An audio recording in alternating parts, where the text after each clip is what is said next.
시간 우리가 마음을 모아 주님께 예배할 때 이곳에 주님께서 큰 위로와 사랑을 베풀어 주시리라 확신합니다. 제가 지난 수요 기도회 때 말씀을 전할 때 이제 군대 시절에 행군했던 그런 기억을 나누었었는데요. 오늘 또 행군에 관한 이야기를 하면서 이야기를 전하고자 합니다. 그 시대마다 이 훈련소에서 행군을 하는 키로 수가 다 다르긴 하겠지만 제가 훈련소에 있을 때에는 행군을 30km를 했습니다. 약 30km에 달하는 군장을 메고 총을 들고 걷고 쉬고 또 걷고 쉬고를 반복하면서 밤새 걸었습니다. 이 훈련소 때는 모든 훈련이 다 처음이지 않겠습니까? 행군도 처음이어서 그 걷는 모든 길이 낯설었습니다. 그래서 힘이 붙일수록 그 낯선 길을 걷는 것이 더 힘들었던 것 같습니다. 언제 오르막이 시작될지 또 언제 빛이 없는 어두운 길이 시작될지 모르기에 계속해서 긴장하면서 걸었던 것 같습니다. 그렇게 훈련을 마치고 자대를 받았는데요. 제가 군악대이긴 하지만 그래도 부대마다 1년 동안 행군 키로수를 채워야 하는 그런 양이 있어서 행군을 몇 번 했습니다. 그래서 군악대에 가서 처음 행군을 하는데 훈련소에서 걸었던 그 코스로 똑같이 걷더라고요. 길이 생각날 듯 말 듯 하면서 걷다 보니 그래도 이 훈련소에서 걸었던 때보다는 덜 힘들었던 것 같습니다. 그리고 그 후로도 행군을 몇 번 했는데요. 이 행군을 똑같은 코스를 하면 할수록 익숙하고 또 어디서 쉬는지 또 이 갈림길에서는 우리가 어디로 가는지를 알게 되고 그러다가 그 끝을 향해 가는 그 지점도 알다 보니 물론 힘들긴 하겠지만 그래도 그 끝이 어딘지 명확히 안다라는 것이 이 행군에 대하는 저의 마음에 있어서는 힘듦의 차이가 있었던 것 같습니다. 이처럼 끝을 알고 모르고의 마음가짐의 차이는 확연히 드러나는 것 같습니다. 끝을 알 때 우리의 태도는 부정적이기보다는 긍정적이게 되는 것 같고 어떤 길이든 최선을 다할 수 있게 되는 것 같습니다. 이 다니엘서의 말씀도 마찬가지입니다. 다니엘서가 알려주는 그 마지막 때에 어떠할 것이며 어떤 일이 일어날 것인지를 우리가 잘 이해하고 우리가 알아가고자 한다면 그리고 깨닫는다면 이 다니엘서의 말씀을 통해서 마지막 때를 맞이하는 우리의 마음가짐이 변하게 되리라 믿습니다. 어제 임성진 목사님께서 이 11장의 말씀을 전해주시면서 이 하나님의 말씀이 역사 가운데서 그대로 이루어져 가는 그렇게 하나님의 통치가 이 땅에 이루어지고 있음을 잘 말씀해 주셨는데요. 11장 45절 마지막 말씀을 보면 하반절에 세번역 성경으로 이렇게 되어 있습니다. 그러나 그의 끝이 이를 것이니 그를 도와줄 사람이 없을 것이다. 분명히 말씀하시는 것이 있는데요. 바로 악한 세력은 그 끝이 있을 것이다 라는 것이죠. 그리고 이 말씀을 우리가 반대로 생각해 보면 하나님을 갈망하고 하나님만을 바라보았던 자들은 모두 잃었던 그 생명을 되찾는다라는 메시지가 됩니다. 이 다니엘서 12장의 앞부분 1절에서 4절의 말씀이 그 내용입니다. 악은 망하고 의는 승리한다라는 그런 확실한 메시지가 선포되고 있습니다. 이 부분이 다니엘서가 또 보여주는 중요한 부분이라고도 할 수 있을 것 같은데요. 우리 1절의 말씀을 같이 한번 읽어보도록 하겠습니다. 시작. 그때 내 민족을 호위하는 큰 군주 미가엘이 일어날 것이요 환난이 있으리니 이는 개국 이래로 그때까지 없던 환난일 것이며 그때에 내 백성 중 책에 기록된 모든 자가 구원을 받을 것이라. 아멘. 저자는 1절에서 그때라는 말을 3차례 반복하여 기록했습니다. 이로써 우리가 알게 될 수 있는 것은 1절에 일어날 일은 인류의 종말의 때의 일이라는 것을 강조하고 있다는 것입니다. 그럼 그때 무슨 일이 일어나는가를 보면 환난이 있을 것이다 하고 말씀합니다. 그런데 그 환난은 나라가 생긴 뒤로 그때까지 없었던 더 크고 어려운 환난이다 라고 말을 합니다. 여기서 말하는 나라가 생긴 뒤로 라고 할 때 이 나라가 어떤 한 민족, 어떤 한 나라를 지칭하는가 하는 의문이 드는데요. 여기에 쓰인 단어는 꼬이라는 단어인데요. 이 꼬이라는 단어는 구약 성경에서 일반적으로 이방 민족을 지칭하는 단어라고 합니다. 즉 열방들이라는 의미로 우리가 생각할 수 있습니다. 다시 말해서 이 모든 나라 가운데, 전 인류 가운데 그때까지 없었던 환난이 일어난다라는 것입니다. 이처럼 종말의 때를 강조하면서 더 큰 환난이 있을 거라는 내용으로 이 1절을 시작하는 이 12장의 내용이 말씀을 읽는 독자로 하여금 깨닫길 바라는 것은 뭐냐면요, 이 환난의 때를 맞이하는 그 자세에 대해서 깨닫길 원하고 있습니다. 12장뿐만이 아니라 이 다니엘서 전체가 그때에 있을 환난을 맞이하게 될 하나님의 백성이 어떤 자세로, 또 어떠한 태도로, 마음가짐으로 그 환난을 이해하고 이겨낼 것인가를 이야기해주고 있는 것이죠. 담임 목사님께서도 첫날 말씀해 주셨지만 우리가 다니엘서 하면 생각나는 내용이 대부분 다니엘이 사자굴에 들어갔던 내용, 또는 새 친구들이 풀무불에 들어갔다가 살아나온 이야기들, 이런 것들이 많이 기억에 남습니다. 그런데 우리가 이 다니엘서를 전체적으로 바라보면 이처럼 이 다니엘과 새 친구들이 자신들의 그 현실 앞에 놓여있는 힘겨운 상황 가운데서 어떻게 믿음으로 극복해냈는가를 우리가 묵상해 보고, 또 그 이후에 나오는 열방 가운데 일어날 일들을 기록해 놓은 그 환상들을 우리가 연구하고, 또 그 모든 사건들을 통해서 이 모든 세계를 통치하시는 하나님을 구주로 맞아들일 때, 그리고 마지막으로 오늘 그때 종말의 때에 어떤 일들이 일어날 것인가를 우리가 깨달아 알게 될 때, 우리는 이 다니엘서 전체를 통해서 더 큰 환난을 마주하게 되는 그때 우리가 어떤 자세와 태도로 이해하고 이겨내야 할지를 깨닫는 데 도움을 받게 됩니다. 더 나아가서 그때까지 없던 환난의 때가 올 때 무슨 일이 일어나고 있는가를 1절이 말해주고 있는데요. 바로 하반절에 그때에 내 백성 중 책에 기록된 모든 자가 구원을 받을 것이다 라는 이야기입니다. 그때 구원과 심판이 동시에 일어난다라는 것이죠. 내 백성 중 책에 기록된 모든 자라는 표현은 간접적으로 보면 그 책에 기록되지 않은 자도 있다라는 사실을 암시합니다. 하나님의 구원은 오직 그 책에 기록된 백성에게만 주어집니다. 여기서 말하는 그 책이 무엇입니까? 바로 어린 양 예수 그리스도의 피를 통해 구속함을 받은 자들의 명단이 기록되어 있는 생명책입니다. 이 생명책에 기록되지 못한 자는 구원을 받지 못합니다. 요한계시록 20장 15절에도 보면 누구든지 생명책에 기록되지 못한 자는 불못에 던져지더라 하고 나와 있습니다. 우리가 이 말씀의 의미를 잘 받아들이면 좋은데요, 이 생명책에 기록된 자와 기록되지 못한 자, 이 둘의 차이는 어디에서 드러날까요? 바로 하나님께서 주신 말씀, 오늘날 우리가 지니고 있는 이 성경책에 기록된 말씀, 우리가 이 말씀을 기록된 말씀대로 살아가고자 노력하고 애쓰는 그런 삶에서부터 이 차이가 드러나기 시작합니다. 매일매일 하나님께서 주시는 말씀을 우리가 어떻게 받아들이고 또 내 삶에 적용하고 어떻게 실천하며 살아갈까를 고민하며 살아가는 자들은 우리가 이 생명책에 기록될 수 있죠.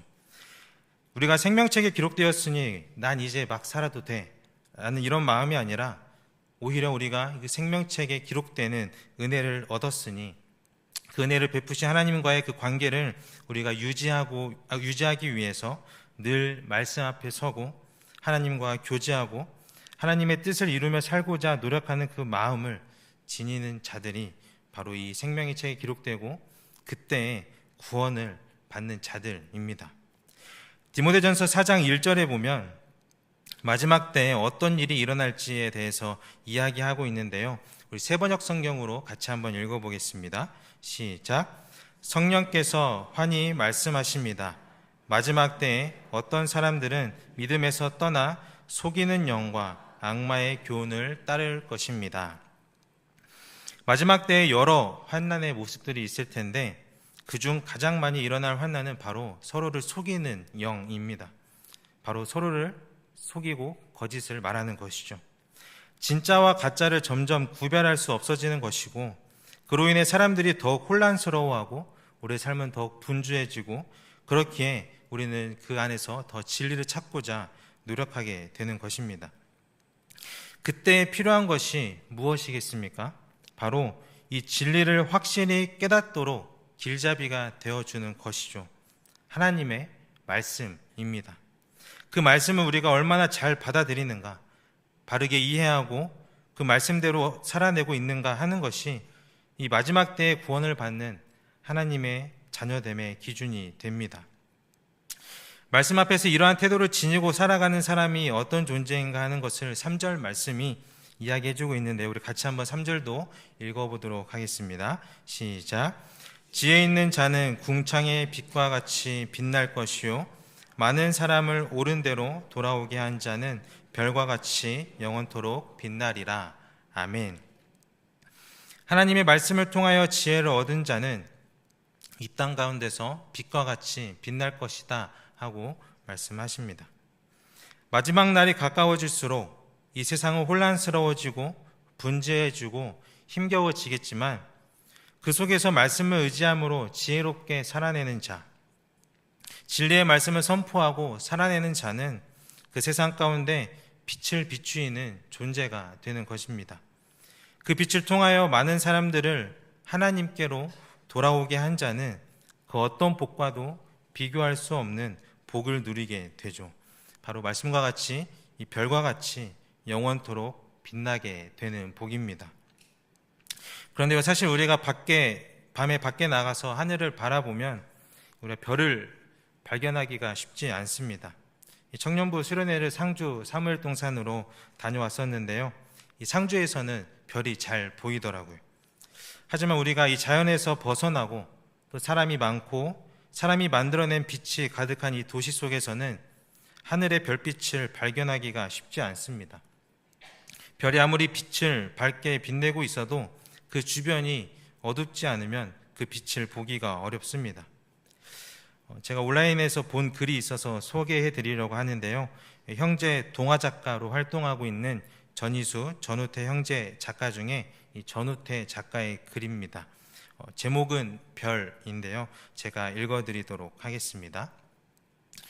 까만 밤하늘에 아무것도 보이지 않는 것 같았는데 오래 두고 보면 하나 둘 점점 더 많아지고 빛나는 게 있다.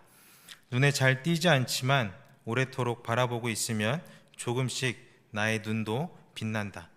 사실 그렇게 볼 수 있는 빛을 우리는 잘 보지 않는다.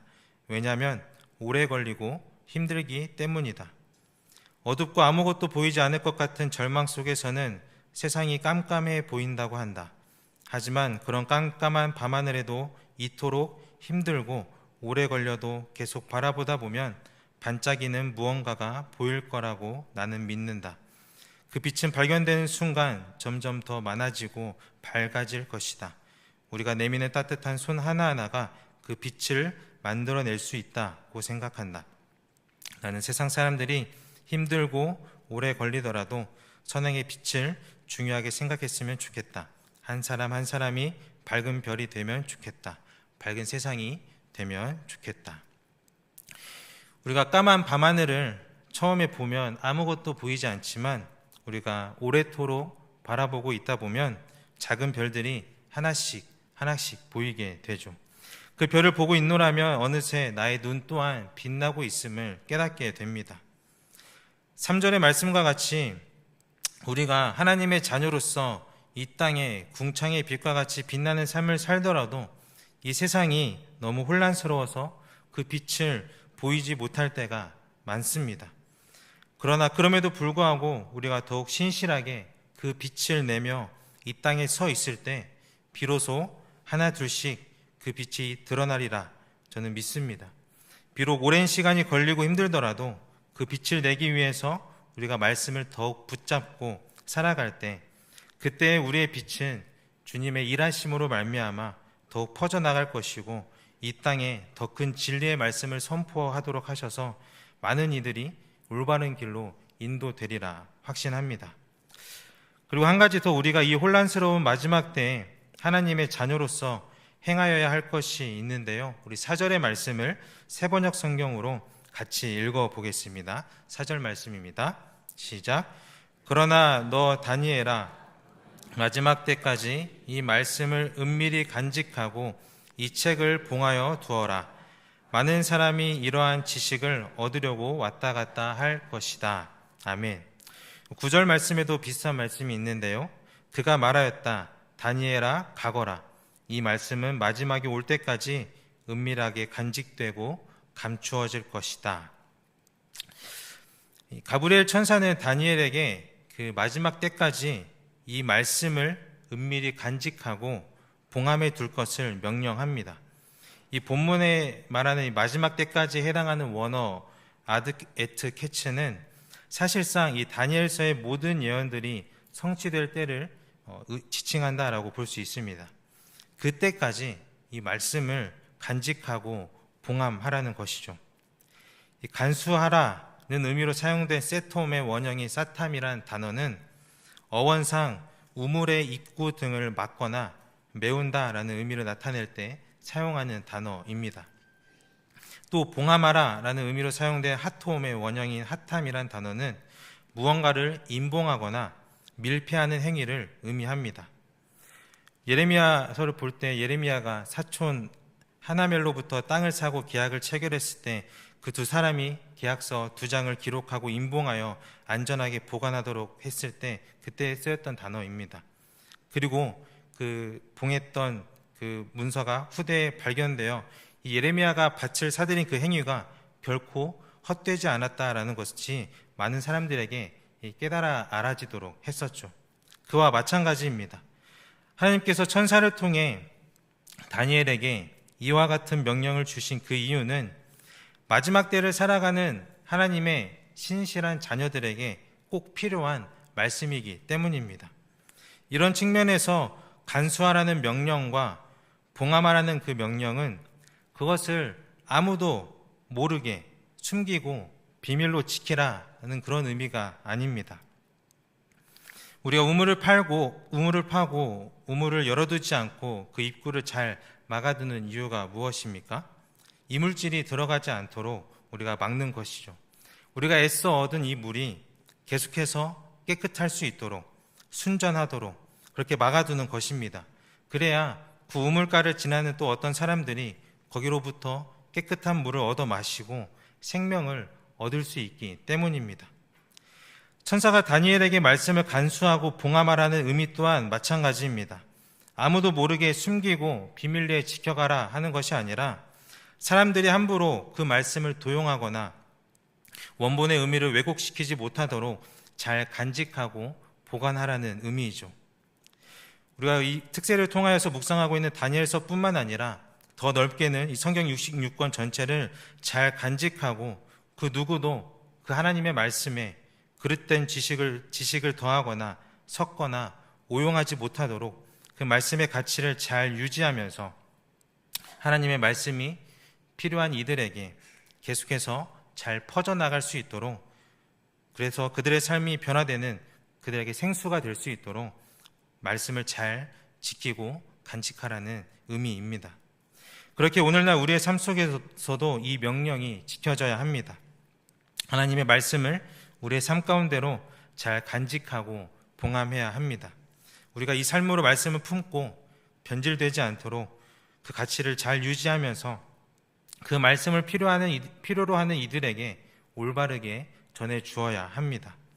마지막 때까지 우리가 이 명령을 따라서 이 말씀을 지키고 살아낸다면 오늘 말씀과 같이 별과 같이 영원히 빛나는 삶을 우리가 누리리라 믿습니다. 사랑하는 성도 여러분, 하나님께서는 우리에게 신실한 믿음을 요청하십니다. 신실하신 주님께서 우리에게도 신실하게 이 땅 가운데서 살아갈 것을 원하십니다. 우리 13절 말씀을 새번역 성경으로 같이 읽어보겠습니다. 13절 말씀입니다. 시작. 너 다니엘아, 너는 끝까지 신실하여라. 너는 죽겠지만 끝날에는 내가 일어나서 내게 돌아올 보상을 받을 것이다. 아멘. 주님께서 천사를 통해서 다니엘을 부르십니다. 다니엘아, 너는 끝까지 신실하여라 하고 말씀하십니다. 저는 이 다니엘을 부르시는 이 음성이 오늘날 우리들의 마음 가운데도 들리기를 원합니다. 제아가 하고 부르시는 그 주님의 음성을 우리 성도님들의 삶 속에서도 들으실 수 있기를 바랍니다. 그리고 끝까지 신실하기를 바라시는 그 주님의 마음에 순종하는 삶으로 살아내실 수 있기를 원합니다. 비록 오늘 우리들의 삶이 버겁고 힘겹겠지만 그럼에도 우리가 이 땅 가운데서 신실하게 살아갈 수 있는 이유가 어디에 있겠습니까? 바로 십자가에 있습니다. 죽기까지 우리를 사랑하시고 지금도 여전히 신실한 그 사랑으로 우리와 함께 하시는 그 예수님이 계시기에 우리가 이 땅 가운데서 하나님을 바라보며 신실하게 살아갈 수 있는 겁니다. 물론 그 십자가를 지고 걸어가는 인생이 버겁고 힘겹겠지만 그럼에도 인생 가운데 그 십자가를 우리가 품고 살아간다면 우리의 삶은 빛이신 예수님으로 말미암아 우리의 삶 가운데서 빛을 내기 시작할 것이며 십자가의 복음의 가치가 변질되지 않도록 간직하고 지키는 삶을 살아가다 보면 그 어떤 것과도 바꿀 수 없는 그 몫을 누리는 은혜를 얻게 되리라 확신합니다. 다니엘의 맨 마지막 구절은 또 현실의 삶으로 돌아가는 다니엘에게 권면합니다. 너는 끝까지 신실하여라. 우리들 또한 매주 이 예배의 자리를 사모하며 나아오지만 또 그 은혜의 자리를 소망하며 나아오지만 어김없이 우리는 또 매번 현실의 삶으로 돌아가야 하는 존재입니다. 바라기는 그때 우리가 살아가야 할 이 세상을 우리가 다시금 마주하게 되는 그때 이 음성을 늘 기억하며 믿음을 지켜내시는 그런 삶을 사실 수 있기를 바랍니다. 너는 끝까지 신실하여라 하는 그 말씀을 우리가 붙잡고 이 땅 가운데서 살아가실 수 있기를 바랍니다. 그 신실함으로 삶의 자리 가운데서 말씀을 마음 깊이 품고 살아내시는 주님의 자녀 되시기를 소망합니다. 그렇게 마지막 때까지 신실함으로 살아내셔서 별과 같이 영원히 빛나는 그 은혜를 누리시는 저와 여러분들 되시기를 주님의 이름으로 간절히 소망합니다. 기도하겠습니다. 사랑과 은혜가 충만하신 주님, 친히 말씀을 통하여서 이 땅 가운데 하나님의 통치가 이루어지고 있음을 알게 하시고 또 마지막 때에 어떤 일이 일어날지를 가르쳐 주심으로써 오늘을 살아가는 우리들에게 소망을 허락하여 주시니 감사드립니다. 그 은혜에 감사함으로 주님께서 주신 말씀을 잘 받아들이고자 노력하고 말씀을 살아내고자 애쓰는 주님의 자녀가 될 수 있도록 인도하여 주십시오. 무엇보다 주님께서 맡기신 그 말씀에 그릇된 지식을 더하거나 섞거나 오용하지 못하도록 그 말씀의 가치를 잘 유지하면서 하나님의 말씀을 필요로 하는 이들에게 잘 흘려보낼 수 있도록 우리에게 능력 또한 허락하여 주십시오. 그리하여 주님 다시 오시는 그날까지 신실한 믿음으로 그 마음으로 주님을 붙잡고 살아가는 주님의 백성이 되도록 우리와 늘 동행하여 주십시오. 감사드리며 지금도 신실한 사랑으로 우리와 함께 하시는 예수 그리스도의 이름으로 기도합니다. 아멘. 이 시간 우리 주신 말씀을 기억하며 기도하기를 원합니다. 역사의 주관자 되시는 그 주님을 신뢰함으로 마지막 때까지 주님과 동행하는 주님의 자녀가 될 수 있도록 기도합시다. 주님의 말씀을 잘 받아들이고 이해하고 살아낼 수 있도록 인도해 주시기를 기도합시다.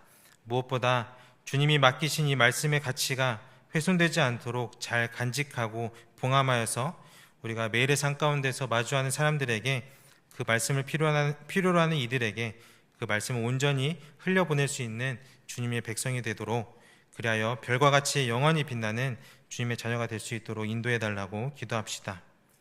이 시간 교회를 위해서 기도하기를 원합니다.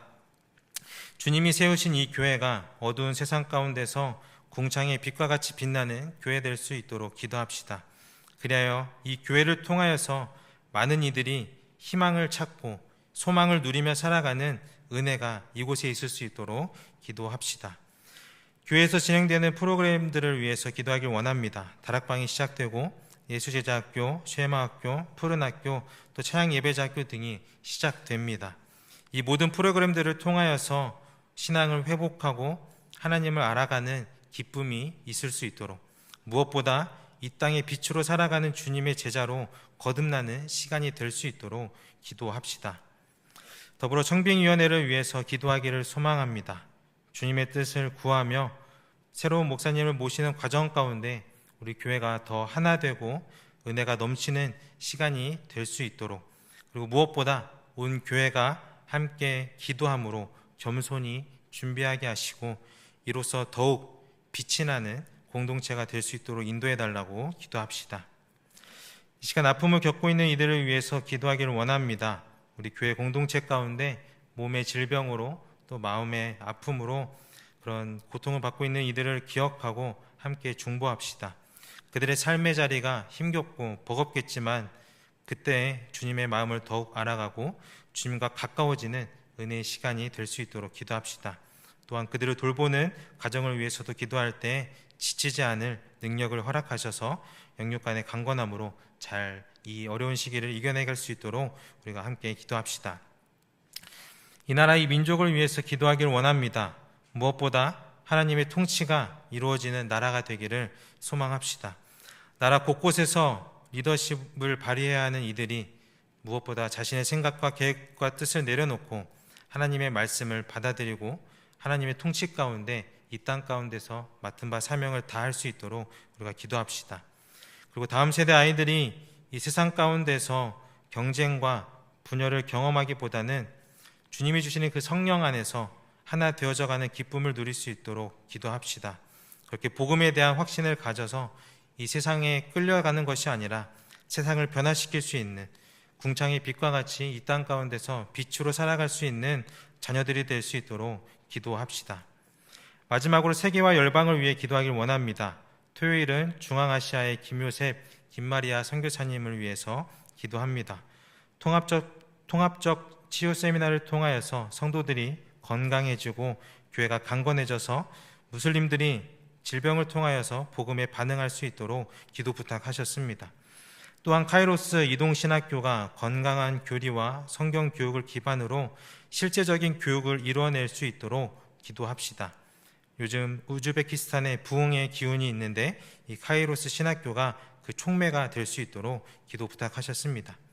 또 세워진 하브루타 제자학교를 통해서 다음 세대 일꾼들이 양성될 수 있도록, 더불어 현지인 사역자들의 그 생활비를 지원하는 비전펀드 사역이 잘 운용되어질 수 있도록 그 비전펀드에 헌금을 해주고 있는 투자자들의 가정과 사업 위에 주님의 복이 임하기를 기도 부탁하셨습니다. 그리고 마지막으로 고려인 뿌리 교육을 통하여서 영적 정체성을 회복하고 주님의 제자로 세워질 수 있도록 우리가 함께 기도하기를 원합니다. 이 시간 주신 말씀과 교회와 또 민족과 열방을 위해서 기도하시고 이어서 주님 앞에 내어드릴 개인의 깊은 기도 제목을 가지고 계속해서 기도의 자리로 나아가기를 소망합니다. 함께 기도하시겠습니다.